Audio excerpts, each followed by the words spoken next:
이것도 남편이라고 철석같이 믿고 결혼까지 한 제가 다 한심해집니다.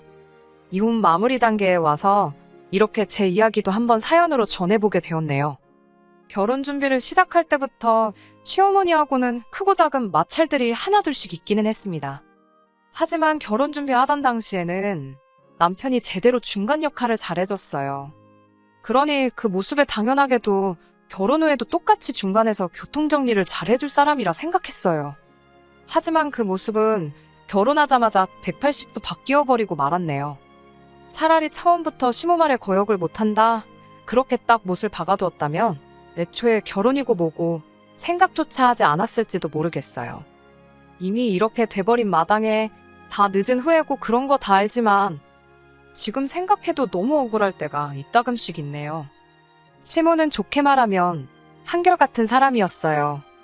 하지만 늘 심보가 아주 고약한 사람이었기에 한결같은 그 모습이 좋은 적은 한 번도 없었습니다. 보통 시모와의 갈등이 생기게 되었을 땐 다 그 말도 안 되는 어깃장 때문에 일이 시작되었고 그로 인해 오해가 커지곤 했거든요. 아마 남편도 보편적인 기준에서 지 엄마 편을 들 수가 없었기 때문에 제 편을 들었던 게 아닐까 싶어요. 아마 그 당시에도 엄마 편을 들어주고 싶어서 몸이 근질근질했을 겁니다. 남편이라는 단어 참 찰떡같이 잘 만든 단어 같아요.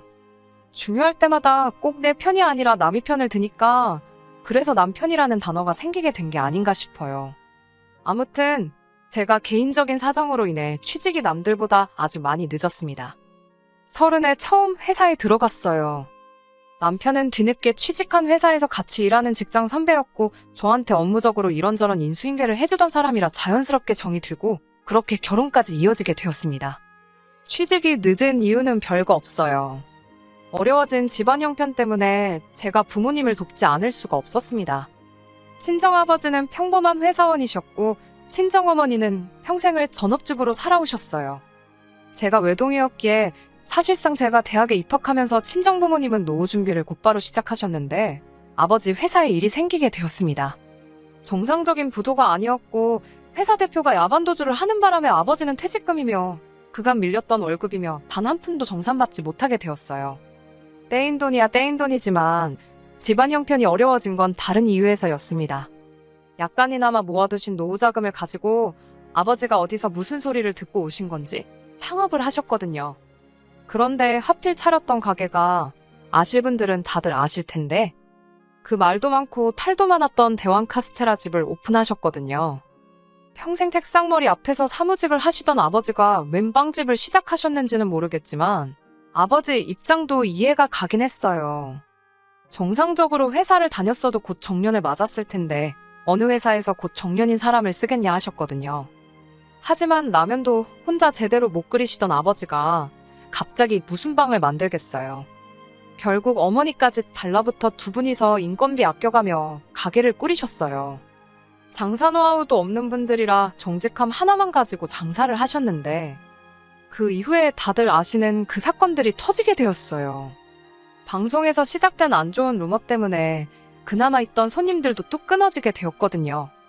어머니께서 어떻게 가게를 살려보겠다고 고군분투하다가 건강이 악화되는 바람에 결국 당시 취직을 준비 중이었던 제가 어머니 대신 가게를 돌봐야 했고요. 가게가 망해도 이상하지 않을 상황이라 너무 힘들었습니다. 그런데 어쩌겠어요. 친정부모님 노후 자금이 홀랑 들어가 있는 가게인데 최선을 다해서 열심히 했습니다. 정직함 하나만 가지고 승부했던 가게이기에 처음엔 힘들었지만 차차 시간이 지나감에 따라 가게가 다시 살아나기 시작했어요. 나중에 가선 방송에서 시작된 루머도 서서히 사람들이 잘못된 정보라는 걸 인지하기 시작했고 오히려 경쟁 가게가 다 망해버려서 나중에 가선 타 지역에서도 입소문 듣고 손님들이 찾아올 정도로 장사가 잘 되기 시작했습니다. 나중에 가서는 재료가 모자라서 일찍 가게를 닫을 때도 있을 정도로 손님이 많아졌어요. 그때쯤 어머니도 건강을 회복하셨고 아버지의 전 직장 동료였던 분들이 투자를 해준다며 이 사무점 이야기도 막 나올 때쯤이었어요.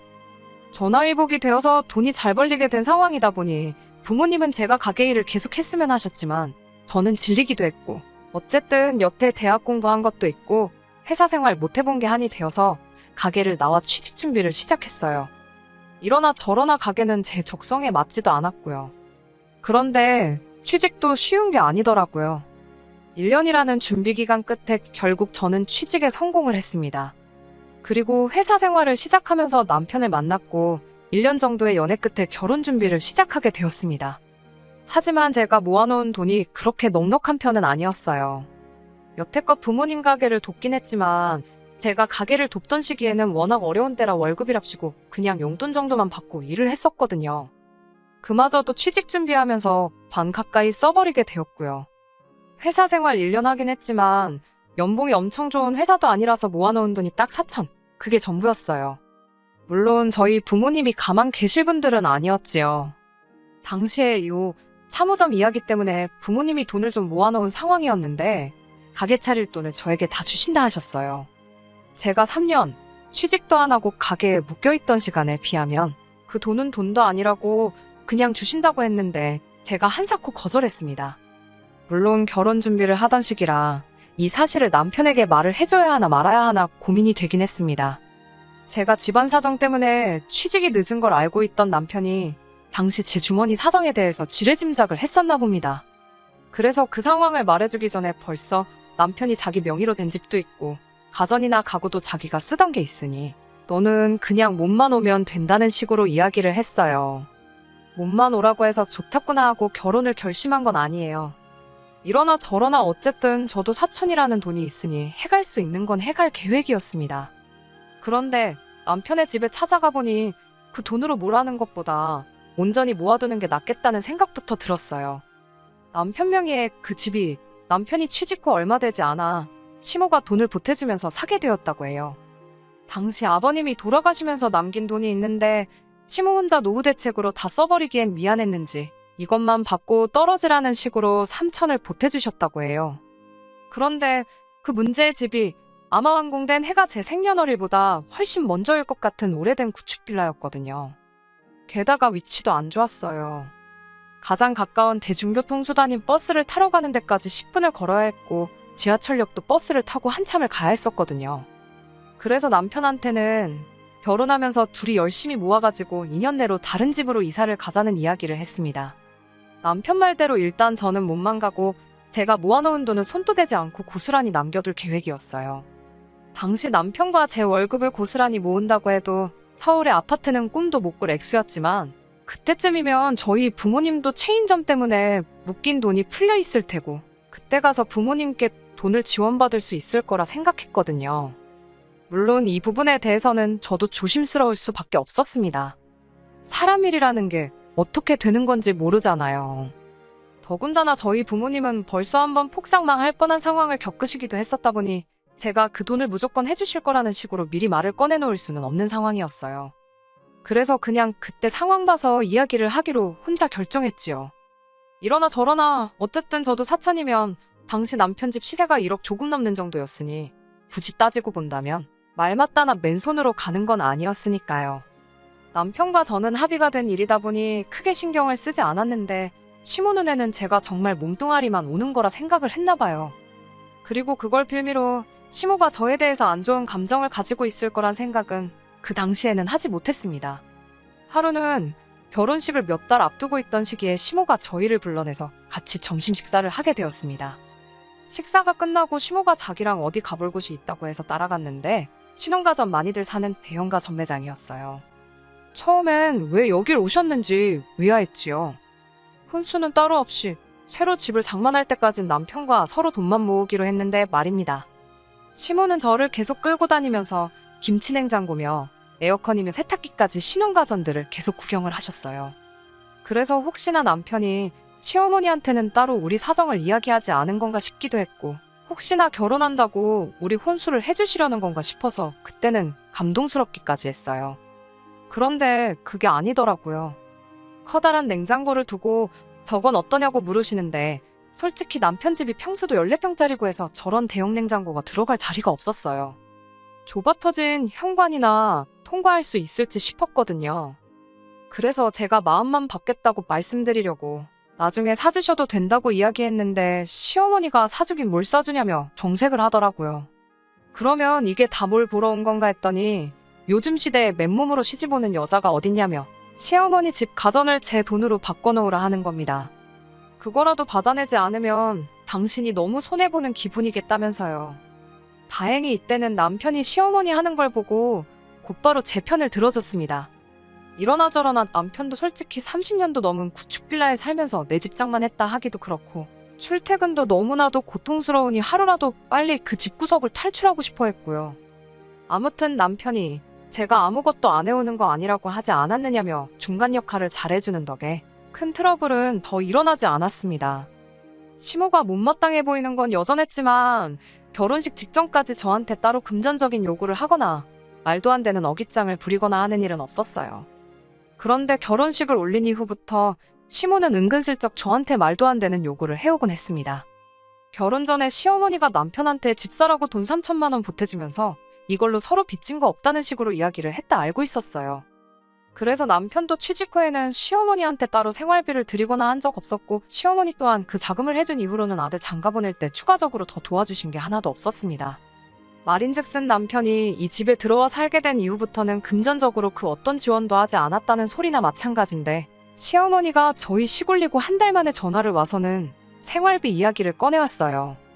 여태 남편이 어머님께 생활비를 보내주던 것도 아닌데 맞벌이하는 며느리 생겼다고 해서 생활비를 챙겨드릴 이유는 없잖아요. 물론 자식된 도리로 부모님께 용돈 정도 드리는 거 어려운 일 아니고 당연히 할 수 있는 일이겠지만 매달 200만 원씩 달라는 건 좀 어이가 없었어요. 막말로 양가 공평하게 친정에도 똑같이 보낸다고 치면 저희 생활비 하고 나면 많아봐야 50 정도밖에 여유 자금이 남지 않았거든요. 그 돈으로 집 살 돈 모으는 건 꿈도 못 꿀 일이고 말입니다. 그래서 그건 좀 힘들겠다고 거절을 했어요. 한 번은 침대가 낡아서 허리가 아프다고 하면서 무슨 400만 원이나 하는 침대를 어디서 알아오셔가지곤 그걸 사내라 하신다던가. 물론 전부 다 거절했지요. 하지만 결혼할 때와는 다르게 남편은 시모와 저 사이의 일에는 별로 개입하고 싶어 하던 눈치처럼 보이지가 않더라고요. 뭐라 말 좀 해봐라 하면 알겠다고 자기가 말하겠다 대답은 해놓고 정작 시모한테는 한마디도 하지 않았네요. 그리고 그게 기어이 시모와 저 사이의 일을 크게 키우는데 일조를 하게 되었습니다. 시모의 생일을 앞둔 어느 날이었습니다. 다짜고짜 시모한테 갈비찜, 해물탕, 뭐 이런 음식 메뉴들이 적혀있는 카톡이 주르륵 오기에 뭐 먹고 싶어서 저러시나 싶었거든요. 딱 들어도 손이 많이 갈 것만 같고 재료비도 비싼 음식들 목록이 저 두 가지를 포함해 랍스타며 잡채며 계속해서 오더니 마지막 줄에 저보고 그걸 가지가지 준비해서 10인분 정도 해오라는 거예요. 아는 지인들하고 당신 생일 파티를 하기로 했다고 며느리가 생일상 차려오기로 했다고 자랑을 해놨으니 이번만큼은 꼭 자기 말을 따르라더군요. 제가 다니는 회사가 없는 것도 아니고 무슨 수로 그 음식을 하느냐고 했어요. 그랬더니 시어머니가 남자가 집 해오고 여자가 꽁으로 시집을 왔는데 저보고 참 뻔뻔하다면서 그런 것도 못 해오느냐 하더군요. 당신이 저었다면 당신을 업고 있는 상태로 그 음식들 다 준비를 했겠다는 거예요. 누가 들으면 무슨 제가 호화공골에서 사는 줄 알겠다 싶더라고요. 결국 그날 퇴근한 남편한테 시어머니한테 말 좀 해달라 부탁을 했습니다. 그런데 남편은 시모가 어깃장 부리는 소리를 듣고도 제 편이 아니라 시모 편을 들더라고요. 지 엄마가 억지를 부리는 건 맞지만 아주 틀린 말은 하는 건 아니지 않냐면서요. 어쨌든 제가 맨몸으로 시집을 온 거나 마찬가지 아니겠냐고. 그러니 지 엄마가 며느리한테 어느 정도 성의 표시는 받고 싶어 하는데 해주는 게 하나도 없으니 얼마나 서운하겠냐 하는 겁니다. 제가 아무것도 안 해왔다 해도 결혼 전에 모은 돈 고스란히 들고 왔고 이렇게 하기로 한 것도 더 좋은 미래를 위해 지금 좀 참자고 내린 결정인데 내 편이어야 할 남편이 저렇게 나오니 어이가 없었지요. 그래도 제가 아무것도 안 한 건 사실이다 보니 저도 일단 뭐라도 해야지 할 말이 생기지 않겠나 해서 상의 끝에 제 돈으로 100만 원을 보내기로 했습니다. 그런데 시모가 생일이 지나서 아주 노발대발하면서 너는 집 해준 시모가 아주 우습게 보이는가 보다 하면서 참교육을 해준 애 만에 하는 식으로 성질을 부리는 전화를 받게 되었습니다. 제가 말할 틈도 안 주고 자기 할 말만 따따따 써야 되는데 아주 미쳐버리는 줄 알았네요. 결국 제가 남편 통해서 용돈을 보내드리지 않았냐고 한마디 했습니다. 시모는 그걸 가지고 며느리가 시어머니 생일에 용돈 주는 건 당연한 거 아니냐면서 뭘 돈 가지고 생색을 내냐며 입에 거품을 물더군요. 제가 시간이 모자랄까봐 일부러 생일 당일이 아니고 주말로 시간을 잡아주기까지 했다며 되려 저한테 유세를 부리더라고요. 시간이 있어도 해갈 생각은 전혀 없었지만 상식적으로 그 많은 음식들을 하루 만에 어떻게 준비하느냐고 따지니 저보고 정성이 다 없어서 그런 거라네요. 자기가 집까지 해준 시어머니의 며느리라고 하나 드린 거 시댁 혼수도 안 바꿔준 걸 눈 감아줬는데 아주 하나 눈 감아주니 제가 기어오르려 든다고 소리를 치는 거예요. 결국 남편이 개입해서 상황을 대충 정리시키고 전화를 끊었습니다. 저는 아직 화가 가라앉지 않은 상황이어서 남편한테 어머님은 대체 나한테 뭐가 불만이냐 저러시냐면서 화를 냈지요. 남편 입장에서는 자기가 싸움도 말려줬는데 불똥이 왜 자기한테 튀는 거라 생각했는지 오히려 이번엔 저한테 역정을 내더라고요. 저보고 왜 이렇게 시어머니랑 잘 못 지내냐고 하는 거예요. 무리한 요구를 하긴 했지만 그걸 다 들어주지 못해도 두세 가지라도 해가지고 가면 시어머니가 저 정도까지 화를 내지 않으셨을 거라는 거죠. 이를 크게 키운 건 엄마가 아니라 네 잘못이라며 결국엔 지 엄마 편을 들어주더군요. 앞서 말한 것처럼 이런 자식을 남편이라고 옆에 끼고 사는 게 맞나 하는 생각이 들었습니다. 그동안은 제가 어찌어찌 제 선에서 참고 넘어갔고 이번에 처음으로 싸움으로 번진 건데 짧은 결혼 생활이나마 무슨 일이던 간에 무조건 제 편에 서준다던 남편은 고민도 없이 시어머니의 손을 들어주었네요. 그 뒤로는 남편하고 따로 말도 안 하고 지냈습니다. 회사에서도 같이 일을 해야 했기 때문에 고역이었지만 그래도 공과 사는 확실히 구분하기 위해서 회사 일에는 지장 없게 행동했어요. 남편은 이러나 저러나 제 직장 상사의 위치에 있었기 때문에 그 지위를 가지고 저한테 이죽거리면서 사소한 시비를 걸어왔습니다. 회사에선 더럽지만 참았고 집에 와서는 없는 사람인 척 무시하면서 지냈지요. 남편이 먼저 사과해오기 전까진 제가 구태여 먼저 화해의 손길을 내밀 이유도 없다 생각했고요. 그리고 그렇게 냉전 상태로 지낸 지 단 2주밖에 지나지 않은 상황이었습니다. 남편이 일부러 출장 스케줄을 꼬아서 제가 금요일부터 토요일 오후까지 타 지역에 외근을 나가도록 조작을 해놨더라고요. 업무상으로는 중요한 일이었기 때문에 분소리 없이 다녀왔는데 다녀오고 집에 오니 남편이 아주 깜짝 선물을 준비해 놓았습니다. 차라리 주말에 출장을 보낸 게 화해를 하기 위해 깜짝 쇼를 한 거라면 그 정성이 갸륵해서 용서라도 해줬겠는데 그런 선물이 아니었어요. 14평짜리 비조가 터진 빌라에 혼자 사는 시어머니를 모셔왔더군요.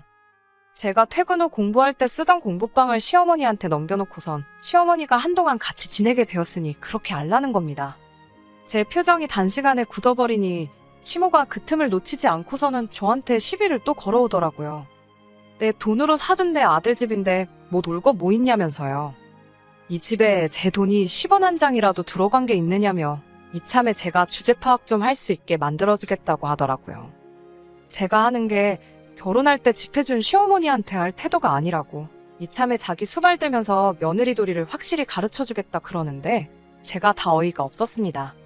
꼴랑 3천만 원 보태놓고 으스댈 일인가 싶었습니다. 솔직히 속으로 내 돈 찾아와서 시모 얼굴에 3천만 원 가져다 뿌리면서 그 돈 고스란히 돌려줄 테니 이 집에서 나가라고 할까 생각도 싶었는데 제가 피땀 흘려 번 돈인데 그걸 그렇게 시모한테 돌려주고 싶은 생각은 추호도 없었어요.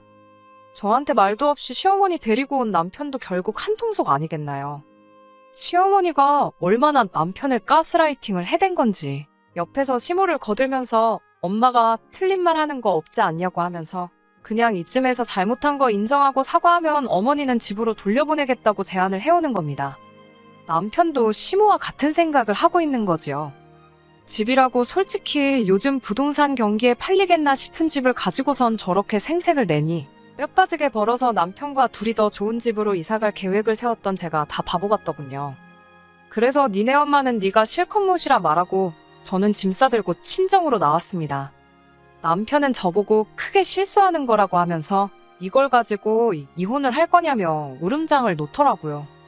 이혼해달라 하면 해주겠다고 큰 소리를 치면서 저보고 회사는 이제 다 다닌 거나 마찬가지라고 협박까지 하는데 그때 아차 싶긴 했어요. 큰 회사는 아니지만 제가 뒤늦게 힘들게 들어간 회사였기도 하고 짐 싸들고 집에 가는 내내 몇 번이나 발걸음을 돌릴 뻔했지만 꾹 참고 친정으로 갔습니다. 친정 부모님은 저를 보고 화들짝 놀라서 무슨 일이냐 물어보셨어요. 자초지종을 말하니 친정 부모님이 당신들 생각이 있으시다며 당장 남편을 집으로 부르라 하시더군요. 남편은 제 연락을 받고는 얼마 지나지 않아 친정집으로 찾아왔어요. 어깨에 힘이 잔뜩 들어간 게 아무래도 친정부모님이 이번 일을 두고 중재를 서주시려고 하니 여전히 자기는 아무 잘못 없는 걸로 생각하는 것 같더군요. 친정부모님은 남편을 앞에다 두고 결혼할 때 몸만 오라더니 진짜 몸만 갔던 게 그렇게 불만이었냐고 대번에 물으시더라고요. 남편은 미꾸라지같이 요리조리 대답을 잘 피해가더라고요. 다억지나 마찬가지인 궤변에 불과했지만 여전히 결혼할 때 제가 몸만 온 건 사실이니 그걸 가지고 물고 늘어졌어요. 친정부모님이 남편한테 그러면 사돈어른이 삼천을 보태주셨다고 들었는데 그건 사실이냐고 물으셨어요. 눈치가 빠른 남편은 그 질문의 의도를 깨닫고는 그때 삼천이 지금 삼천이랑 다르지 않겠냐고.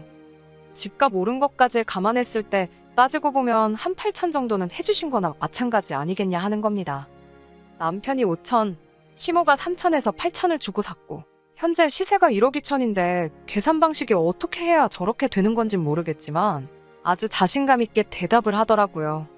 제가 그게 무슨 계산이냐고 한마디 거들려고 하니 친정부모님이 저를 막아서면서 딱 한마디 하시더라고요. 그럼 당장 그 집 팔아서 냉큼 사돈께 8천을 돌려주고 오라시더군요. 그러면 친정집을 저한테 증여를 해주겠다 하시는 겁니다. 당신들은 그냥 가게 근처에 적당한 월세 구해서 살면 된다고요.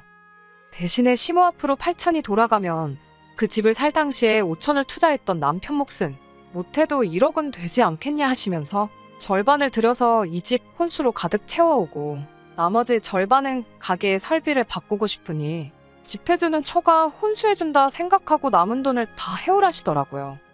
남편은 대번에 얼굴이 굳더군요. 그도 그럴 게 어디서 많이 들은 상황 아니겠어요? 시모가 저한테 몸만 오는 게 말이나 되냐면서 제가 모은 돈으로 혼수를 요구했던 걸 똑같이 말씀하셨던 거예요. 친정집이 못해도 6억 정도 나가는데 집값 차이만 계산해봐도 남편한테 1억치 혼수를 요구하는 게 친정부모님 입장에서 못할 소리는 아니셨던 거죠. 남편은 시모 챙겨준다고 시모 몫을 8천으로 부풀려 불렀던 탓에 그 돈을 돌려드리면 당장 자기가 어떻게 1억을 해올 수 있는 상황이 아니란 걸 알았는지 대번에 그건 좀 안 되겠다고 하더라고요. 그러면서 저를 걸고 넘어지는데 결국 저도 혼수 아무것도 안 해오고 몸만 오지 않았냐면서 자기도 똑같이 몸만 오겠다고 하는 겁니다. 친정부모님은 그것까지 예상하셨다는 듯이 그러면 그렇게 하라고 대답하시면서 대신 방 한 칸은 비워두라고 하시대요. 사위가 집 해주는 장인장모 모신다고 할 줄은 몰랐다고 너스레를 떠시면서 집을 증여해줬는데 몸만 올 거면 당연히 사위가 당신들 모시고 사는 게 맞지 않겠냐며 너털웃음을 지으시는데 자신만만하던 남편이 당황해서 말 한마디도 못하는 꼬락서니를 보니까 제 속이 다 시원하더군요. 그때 깨달았어요. 친정부모님이 이 결혼을 유지시켜주기 위해 중재를 서주시려던 게 아니라 몸만 오라고 먼저 말해놓고는 결혼하자마자 말 바꿔서 시모가 저 막대하는 게 당연하다는 식으로 나오는 남편을 한 방 먹여주려 하셨다는 걸 말이지요. 그래서 집 같은 거 해주실 필요 없다고 친정부모님 앞에 나 저 자식하고 이혼할 거라고 선언을 했습니다. 남편은 화들짝 놀라더라고요. 사실 자기도 그 썩어 빠진 집 같지도 않은 집에서 빨리 탈출하고 싶었고 이번 기회에 그 집구석에서 탈출하나 싶었는데 제가 이혼하자고 나오니까 말이죠. 남편이 다른 말로는 저를 못 잡을 것 같으니 저한테 회사는 어쩌고 이혼하자는 말이 나오냐 하더라고요. 그래서 제가 콧방구 크게 한번 끼워주고는 그깟 회사 안 나가도 그만이라고 말했습니다. 한 달 월급 300 벌자고 내가 평생을 너랑 너네 엄마한테 무시당하면서 살게 생겼냐고 소리쳤어요. 결국 남편하고는 그렇게 이혼 수속을 밟기 시작했습니다. 웃긴 건 제가 회사에 사표를 내러 갔을 때예요. 회사 대표님이 연애 시작했을 때부터 헤어지면 둘 중 하나 그만둘까봐 걱정스러웠는데 일이 이렇게 될 줄은 상상도 못했다면서 유감을 표하더군요. 그런데 저한테 제안하길 오히려 남편을 해고할 테니 저보고 계속 회사를 다녀주면 어떻겠냐는 겁니다.